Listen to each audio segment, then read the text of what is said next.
লিবিয়ায় mafia আর দালাল চক্রের মূল হোতা বাঙালিরাই। ৩০৯ জন দেশে ফিরলেন শুক্রবার সকালে। যাওয়া মানে মনে করেন ধরেন জীবন শেষ করা।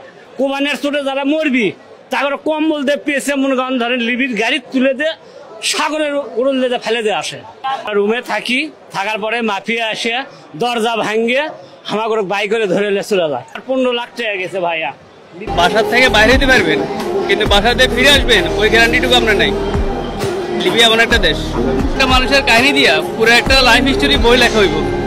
মায়ের তো কোনো শেষ নাই, হাত কাটে হেরা নিজেরাই হাত কাটে ভিডিও কল দিয়ে মামা ফেরত দেখায়। অত্যাচারের কোনো শেষ নাই, লিবিয়া শহর অত্যাচারের কোনো শেষ নাই। আসার সময় সালাম দিয়ে আসছি লিবিয়া শহরটারে।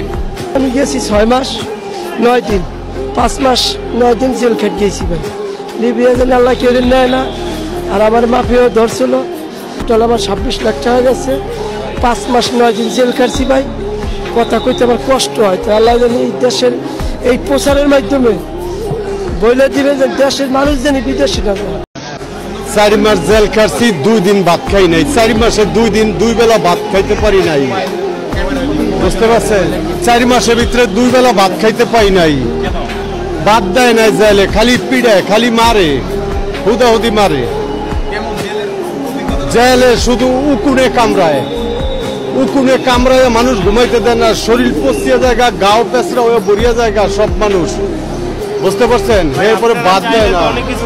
অনেক মানুষ পয়সা মরিয়া যাইতেছে। আপনারা একটু সহযোগিতা করেন স্যার, আপনারা করে লয়ে আহেন। এরাও একটা মার বাচ্চা, ঠিক আছে? আমি ছিলাম, গেছে ১৫ লক্ষ টাকা আমার গেছে, ব্যাগ দালালে লয়ে গেছে ১৫ লক্ষ টাকা। আমরা ৩ দিন সাগরে যুদ্ধ করছি জীবনের সাথে। তারপরে মাছের ট্রলারে উঠছি, অনেক রিকোয়েস্ট করিয়া ওরা আবার পুলিশের ফোন করছে, পুলিশের হাতে দিয়ে দিছে। তো ওই পুলিশের লয়ে গেছে জেলখানা। জেলখানা তো ৩টা জেলে ৩ মাস জেল খাটছি। আমার ৩ মাস আগের ছবি দেন আর এখনকার ছবিটা আমার দেন। কাছে একটা অনুরোধ, হাজার হাজার মার পুত পচিয়া মরিয়া যাইতেছে।